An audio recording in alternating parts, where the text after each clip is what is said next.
One Piece's world is something that's extremely wacky and fleshed out, and I feel like that's something that I've highlighted throughout my videos on the series. We've talked about the characters, the power system, and even some of the movies, but today we're here to continue the discussion on another topic that I've already covered a little bit. A couple of weeks ago at this point, I made a video about the absurd creatures of the One Piece world, link in the description, and today we're here to do it again. I planned on talking about all of the strange creatures in that video, but then the script for it was 15 pages long by the time that I got to the time skip, so I thought that it would be better to just split the topic up into two videos. Making the last one truly made me appreciate the One Piece story even more, because even the world's creatures are insanely creative and detailed, something that Oda didn't need to do, but only makes the story better. Last time we covered the insane wildlife of the East Blue, Alabasta, Skypiea, and even Marineford sagas, and today we're here to cover the rest of the crazy creatures that we've seen in the story so far. You guys seem to really enjoy that first video, and I really enjoyed making it, so hopefully this one is more of the same when it comes to enjoyment. With that being said, we've got the Fishman Island, Dressrosa, Whole Cake Island, and Wano Ark's creatures to talk about today, so let's hop into it by talking about the wacky creatures of Fishman Island. Fishman Island is a really interesting place because just like our world, there are a ton of animal species down in the One Piece ocean that a person would never encounter unless they actually explored its depths. The ocean in our world is already terrifying, and since the One Piece ocean is almost certainly bigger, I'm sure that we haven't even seen 1% of the ocean's species even after the events of this arc. With that being said, the Straw Hats do encounter some interesting creatures on their way down to Fishman Island, with the most interesting in my opinion being the anglerfish. In the One Piece world, there are giant anglerfish that are even bigger than ships once you reach the underworld of the sea, and one gets highlighted because he's actually Waratsumi's pet. Waratsumi was a character that I talked about in my New World Villains video, link in the description, but I didn't mention his pet in that video, so I'm happy to be talking about him here. His name is Ankoro. He's only appeared a few times, and Waratsumi actually saved his life the first time that he appeared because he was about to try to eat the Straw Hat ship before Waratsumi pulled him back. That would not have gone well for the guy, so I'm happy that Waratsumi pulled him back, even though it's clear that he has a past of eating ships, so that can't be good. He also just looks like a derpy guy in all honesty, and while his whereabouts are currently unknown, I wouldn't be surprised if we see him again in a cover story or something. Now the next creature that I want to talk about comes in the form of one that I mentioned during the last video, but didn't go into detail on. I talked about this guy while I was talking about Momu, as he was actually the creature that freed Momu, the Kraken. The Kraken is a massive, boneless, octopus-like creature that's several hundred times larger than even the Thousand Sunny. I say that it's octopus-like because unlike a normal octopus, this guy has a turtle-like head without a beak between his arms. Tsurume was a true threat on the Straw Hats' descent to Fishman Island, but that was before Luffy beat the shit out of it and they actually befriended it, hence why I just called him Tsurume. There are many stories of Tsurume being a ruthless killing machine and the enemy of the human race, but he was actually a kind guy once the Straw Hats talked some sense into him. This is when we learned that Hody Jones actually went all the way to the North Pole to capture Tsurume because of his fearsome power. He was able to do so, but the only reason that Tsurume actually listens to him and doesn't try to break away is because Hody Jones is keeping his brothers and other family members as hostages. So Tsurume truly isn't a violent guy. I think it's pretty clear that he's being forced to act that way, and I can only hope that he's been reunited with his family at this point. The new Fishman pirates also have a ton of beasts under their command, most notably a sea lion, sea bear, sea rhinoceros, sea gorilla, sea elephant, and sea giraffe. They're not the most interesting characters because they don't do all that much, but I just think that their designs are really cool, so I thought that I'd mention them here. Oda does a great job of taking land animals and giving them designs that perfectly fit the fact that they now live in the sea, and I think that that's just another testament to his insane creativity. And with that, there's just 3 more creatures that I want to talk about when it comes to Fishman Island, and they're kind of a 3-for-1. The creatures that I want to talk about next are the fish taxi, fish bus, and long flounder that are used for transportation throughout Fishman Island. The fish taxi is a large fish able to hover over land thanks to a coating bubble that can be used across both land and sea. Him and his working buddy the fish bus are so in tune in fact that they both wear little hats to signify what they are. The only difference between these two animals is that one of them can pick up smaller parties and take them wherever they want to go, and the other has a set route, just like taxis and buses from the real world. I felt like I needed to talk about them solely because of their little hats, and I feel like I would have missed out on an opportunity if I hadn't. And with that, we can talk about the final Fishman Island creature that I want to talk about in this video, the long flounder. The long flounder is a species of fish that, like a normal flounder, is very flat, with both its eyes on the dorsal side and its mouth on the opposite, but like the name suggests, is very long like an eel. The long flounder is also used for transportation, but it's special because it's been trained and employed by the Ryugu Palace. It's large enough to carry several people on one side, and after applying a coating bubble to the dorsal side, it can be used as a platform to hold air-breathing humans while hosting events and parties in an underwater environment. It's because of this long flounder that the Straw Hats are able to enjoy the party at the end of the arc, and we know that that's important because we know how much Oda loves to end his arcs with feasts and parties. And with that, those are all the creatures from the Fishman Island saga that I want to talk about, and I can only hope that we visit underwater again before the story ends, because I'm sure that there are some more creatures down there that would be worthy of being in a video like this one. And with that, we can move on to the Dressrosa saga, which features both the Punk Hazard and Dressrosa arcs, so I'm sure that we're in for some cool stuff. The first creature that I must talk about are the island whales, solely because of their connection to the Straw Hats, and the way that Brook reacts when he sees them. They are the same species as Laboon, but as we know, Laboon got separated from them and his friends a long time ago, so there's no way that he's there swimming with them. All of them having similar markings on their snouts as Laboon is definitely a little confusing, but if you really think about it, if they're always traveling in a pack like this one with how big they are, it would make sense if they ran into things often. This pack of island whales being the first thing that the Straw Hats see in the New World is also so fitting, as it was Laboon himself who first introduced them to the Grand Line. Brook playing Bink's sake to the pack as they sailed through them was also the icing on the cake, and I just know that my eyes won't stop being watery once that reunion takes place. Now during Punk Hazard, you would expect a ton of crazy animals because it's the home of Caesar, but he just decided to feed some gas a devil fruit, something else that I've talked about in yet another video. Link to that one will also be in the description. With that being said, there are a few creatures to talk about when it comes to Punk Hazard, 3 to be exact, and they all just so happen to be dragons. During Punk Hazard, the Straw Hats encountered 2 artificial dragons, and both of them were a part of a series in Vegapunk's research where at least 21 attempts were made. Now I don't believe that that means that all of them were successful, otherwise we would have seen more than 2 of them, and the 2 that we did get to see were both killed by the Straw Hats. Dragon number 13 was a very large dragon that was about 70 meters in length and was covered in red scales. He also had everything that you would expect from a dragon, from the stumpy legs, long neck and tail, sharp teeth, and even some giant wings that allowed him to fly. He wasn't the smartest guy in the world, but he was pretty strong with some pretty insane abilities like fire breathing and some truly high durability and attack power. This guy's scales were not only durable enough to easily block Luffy's punches, his teeth were also sharp enough to clash with Zoro's swords. With that being said, there's a reason that Zoro was able to kill this guy, and that's because his underbelly is his weak point, so Zoro cut his head off underbelly side first. This is honestly a really cool moment, as we know that Ryuma killed a dragon with Shusui, and now Zoro's done the same thing. Later in the arc, we got to see another dragon that was created by Vegapunk, dragon number 21. This dragon was designed to be smaller than his first, giving it more quickness, but that doesn't help it all that much as it gets defeated all the same. It's so much smaller than dragon number 13 in fact, that it's only slightly bigger than a horse, but it does possess most of the things that other dragons do, the only difference being that it's green with black scales that don't cover its entire body. This guy was also so fast that not only could he easily outrun the gas that started spreading throughout the island, he was also given sedatives from Caesar that prevented him from flying. Despite his small size, he's also an improvement on dragon number 13, as it's also more durable with teeth that are able to bite through steel with ease. With that being said, the Straw Hats kinda gave him the Sodome treatment, as they forced him to carry them once that gas I mentioned earlier started spreading. It's currently unknown if this thing is dead or alive, but I'd probably lean towards dead, as the last time we saw it, it got slashed by Kinemon and Brook at the same time, and then the Shinokuni gas got into the lab where it was incapacitated. There was also one more dragon that's appeared on Punk Hazard, but it's only appeared in a flashback so far, as it was Vegapunk that discovered it 26 years ago. It also could just be the adolescent form of dragon number 13, but we truly know nothing about this thing, as it's only appeared in a single panel. And with that, we can move on to the wildlife of Dressrosa, starting with the various forms of fighting fish that we get to see throughout it. In fact, there are a ton of different fighting animals that we see throughout the arc, and that only makes sense as they fit the Colosseum aesthetic. There are also fighting bulls and fighting lions, with the fighting bull Usi actually playing a somewhat significant role in the middle of the arc. With that being said, we can get to the fighting fish, and there are actually 3 classes of them, which are fighting fish, little fighting fish, and boss class fighting fish. Fighting fish are large black fish with the head of a bull, with fangs and crazy looking red and yellow eyes that are notorious for their ferocity. They're closely related to the goldfish and came to the waters between Dressrosa and Greenbit about 2 centuries ago, making travel impossible and capsizing pretty much any ship that even comes close to them. These guys are truly ferocious, and reinforcing the bridge between Greenbit and Dressrosa with iron has made no difference at all. They're so dangerous in fact that since they arrived in the area, over 200 years ago mind you, not a single person who's crossed the bridge has been known to return. That's absolutely insane, but it isn't like these things are invincible, as even though they don't have any natural predators, the Tontatas do use them as a source of food. They just don't hunt them all the time since they're so big. An interesting thing about them is the fact that Dellinger is actually a half fighting fish fishman, so that explains his ferocity. The anime also shows that Doflamingo has definitely been to these parts and survived, as the flying fish are actually terrified of him and literally flee the area if they so much as see him. Now when it comes to the little fighting fish, they're smaller, but still quite large in fish terms, versions of the fighting fish that are used as a disqualification penalty for anybody that falls out of the ring at the Corrida Coliseum. We had already seen the big fighting fish at this point in the story, so you kind of feel bad for anybody that falls into these bloodthirsty beasts. Now for the boss class fighting fish, they're a little bit bigger than the little fighting fish, but still smaller than the regular fighting fish that were used in the battle royale between the 4-block winners and Diamante for the Mera Mera no Mi. These guys seem to be a little more ferocious than the little fighting fish, and each one even has a number tattooed on their left temples. These guys are cool because the one with the 01 tattooed on it had a chest on its back that held the Mera Mera no Mi, and Sabo reclaiming the fruit belonging to his lost brother is one of the most underrated moments in the entire story. These guys are also extremely sensitive to the smell of blood, as they must go towards it as soon as they sense it, and that just makes the cool looking fish even cooler. And now we move on to Greenbit, the home of the Tontatas, and you just know that some cool creatures are gonna be here, as the Tontatas are some cool people themselves. There are 2 species of bugs that the Tontatas use as their fighting forces, and the reason that they do so is because they have 2 soldiers that have zoan fruits of that bug that can lead them. First, we've got the yellow great rhinoceros beetles, who are called the Yellow Cubs, and led by a dwarf with a rhinoceros beetle zoan named Kabu. These guys are short, large beetles that the Tontatas use as mounts to fly from Greenbit to Dressrosa. They are quite literally the Tontatas' air force,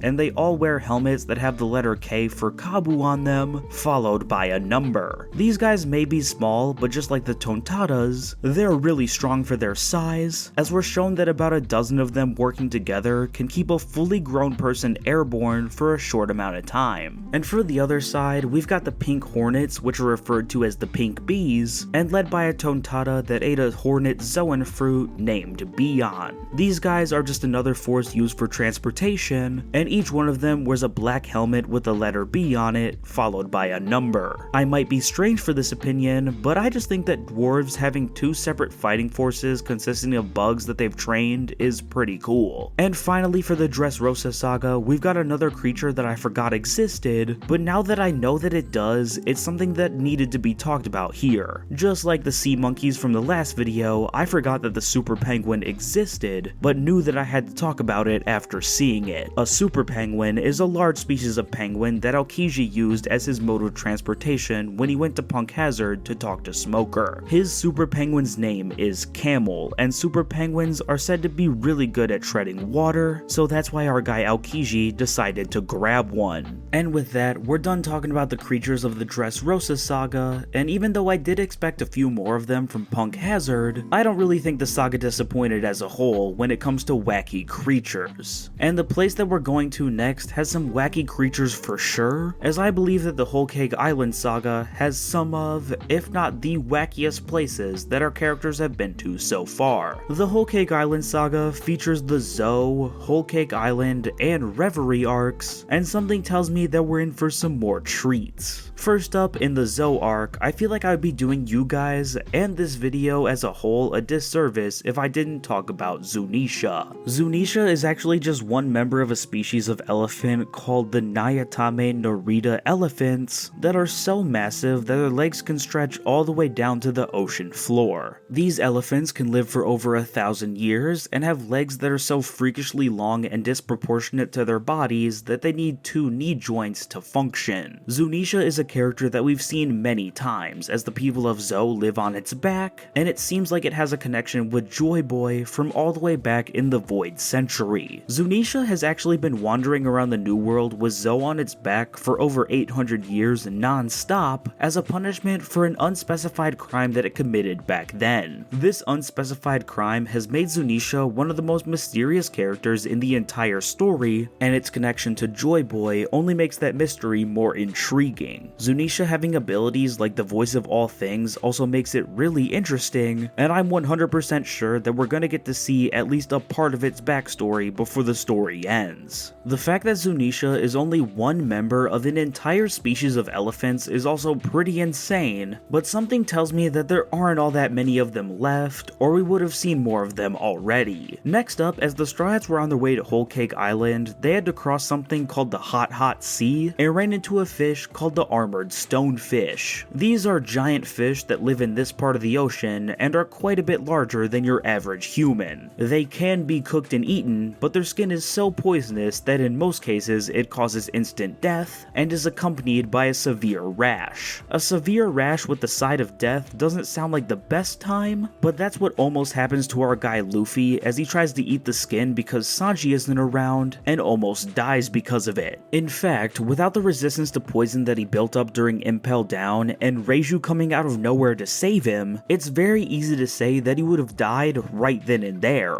It would have been a pretty unsatisfying death for our main character, but luckily we don't live in the reality where he died here. Now on Tato Land, there are a few interesting animals, but the one that I wanted to talk about are the species of ants that live here. Now we don't know the exact name of this species of ants, but they live in the Sea of Mizaume and attack any ships that they encounter, eating them until there isn't a trace of it left. I just thought that they were really cool and worth mentioning because not only are they larger than your typical ant, they also resemble the Guntai Ari from One Piece film Strong World. Now I haven't watched that movie yet, even though I will be covering it in my One Piece movies series, but I have seen the clip of Brook defeating all of them on a bridge and have always thought that it was really cool. And with that, we can move on to the Whole Cake Island itself, where a lot of the new species that we see are actually trapped in the book of creatures that Mont Dor made for Big Mom with his Devil Fruit ability. With that being said, there are also some pretty cool sharks that are used to dispose of the undesirables because of how vicious they are. These purple sharks with pink polka dots are so vicious in fact, that they're just like the ants that we talked about earlier, as once they're done with a victim, not even a hair of them will remain. Cool looking sharks aside, Mont Dor's book also confirms that unicorns exist in the One Piece world, but the world is so fantastical that a unicorn seems almost normal. Germa also has some pretty cool animals working for them, but the coolest one in my opinion has to be the Nyasha. A Nyasha is an extremely large cat that's both large enough and strong enough to be used by the Vinsmoke family to pull their royal carriage. I really only wanted to talk about this thing because of the drip it has, as even the cat wears a variation of the Kingdom Army's uniform with a mask, headphones, ascot, and even a little white button poncho. We also learned that griffins also exist in the One Piece world, however we don't get to see them, as Big Mom only mentions having captured one and putting it in her cool creature book. Now in all honesty, I was a little disappointed with the creatures that we got to see during the Whole Cake Island saga, as I expected them to be a little bit more wacky. There were definitely a few that were worth mentioning, as Zunisha and her elephant species might just be the most absurd animal species in the entire story so far, but I just expected a little bit more. With that being said, a lot of that wacky stuff that we see in this saga comes from Big Mom giving things souls, and while she did do that to a few animals, I just didn't want to mention them because we've already seen our fair amount of talking animals in this story already. We also didn't see any new animals during the Reverie arc despite all the crazy stuff that went down in it, so it can't really contribute to this video either. With that being said, the end of this video is coming quicker than I expected, as we only have one more saga left to cover, and the Wano Country saga is that saga. Now the Wano Country saga only features the Wano arc, but that only makes sense given how incredibly long the Wano arc is. The Wano arc itself is pretty controversial in the fandom, even though I was a pretty big fan of it, but we're not here to discuss controversy today, as Wano is home to a ton of cool creatures. The first that I want to mention has gotta be the Dream Koi that the Straw Hats encountered when they were first sailing into the country. Dream Koi are gigantic koi that are known to inhabit Wano's seas, and despite the fact that they're freshwater fish, they swim into the land by following the sea currents of the country. These guys were so cool because of their design and color scheme, and the fact that the Straw Hats used 3 of them to help climb the waterfall blocking entry to the country. I'm also pretty sure that the Big Mom pirates that got there after Big Mom's arrival also used them to climb the waterfall, but that may have been something that was only in the anime.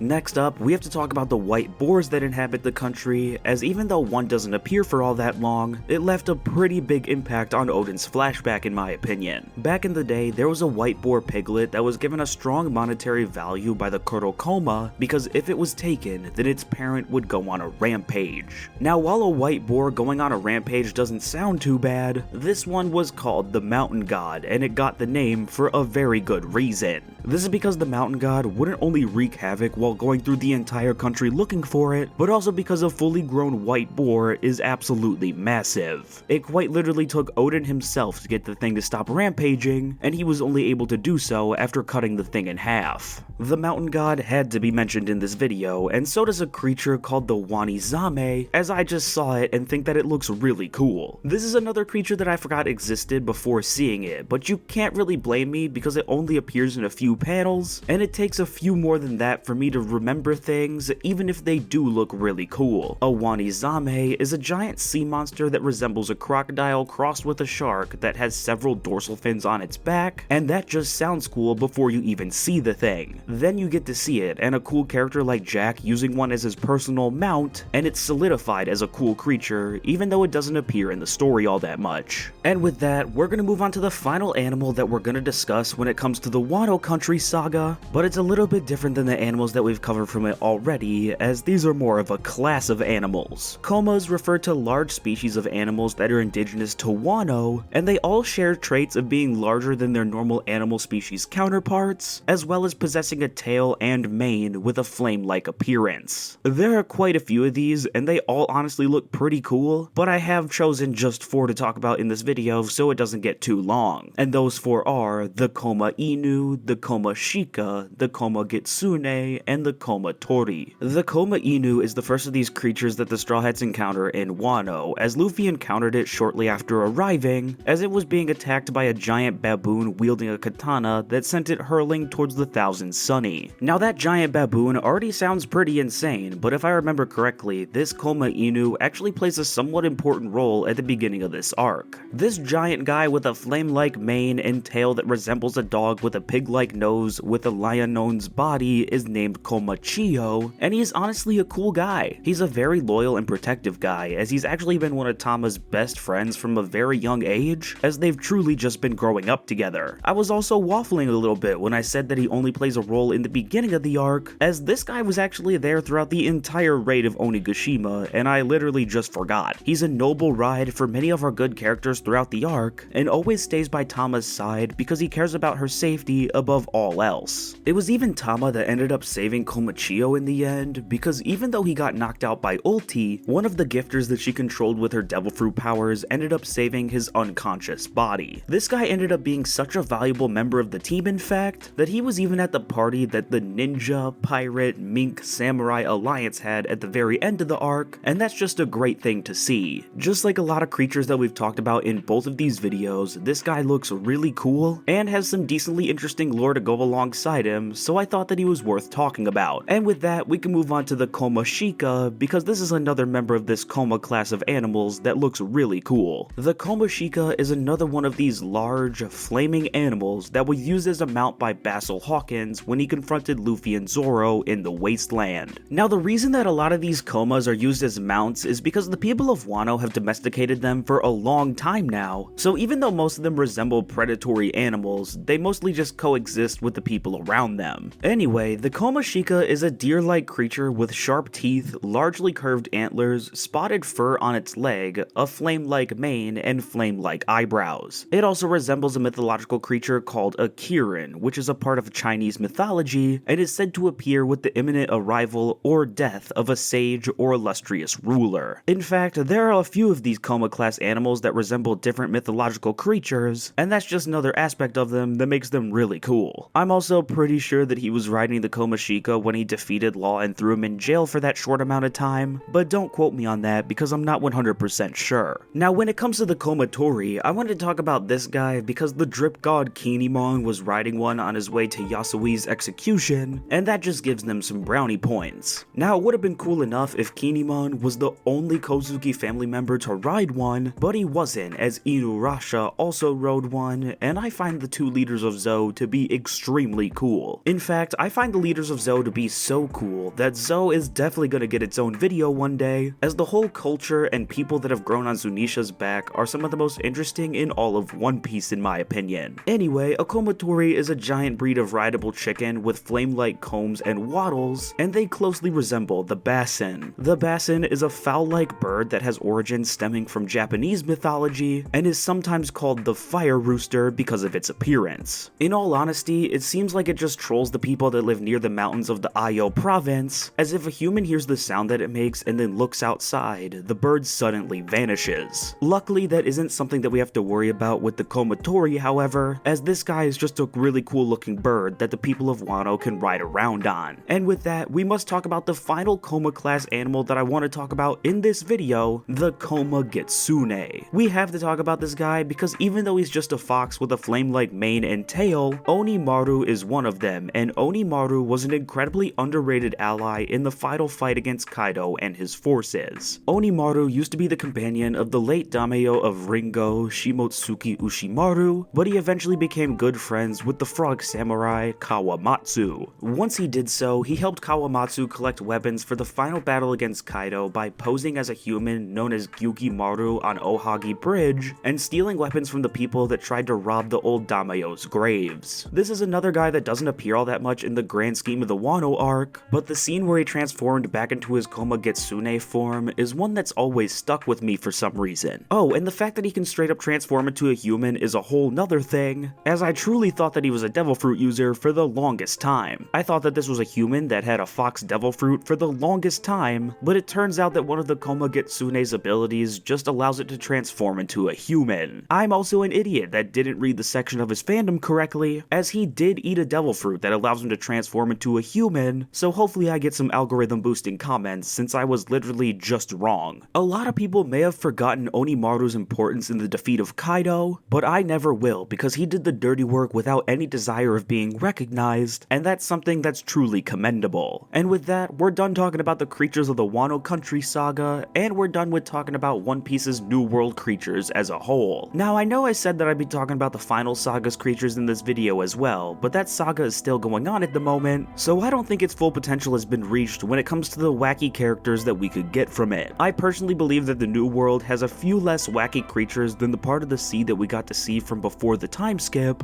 but that doesn't mean that I was disappointed by the creatures that we did get to see. Oda's New World is just as wacky as the stuff that we got before it, and the fact that the creatures are still wacky despite the story getting more serious serious is something that I find really cool. Just making these videos highlighting different wacky parts of the One Piece world has made me appreciate the story even more than I already did, and they're truly making me happy that One Piece is my favorite series of all time. For those of you that made it to the end of the video, thank you. There are going to be a few changes moving forward, but they aren't going to be anything too drastic. Firstly, I'm going to be posting a new One Piece video every Wednesday, which means that you guys will get one video like this one every week, and there will probably be more than one Piece video a week as long as I still have spin-off material to cover. I'll also be posting at least one video a week on a series that isn't One Piece, so those of you that watch whatever I post, no matter what series it is, thank you once again. The support on the channel has once again been insane, so I'm gonna try to get out at least 2, most of the time 3, long-form videos a week to thank you guys for that support. With that being said, I do think it's time for me to end my video on One Piece's New World creatures here. Please join me next time for whatever I post next. Please leave a like and maybe subscribe if you enjoyed the video, and I will see you guys next time. Bye bye.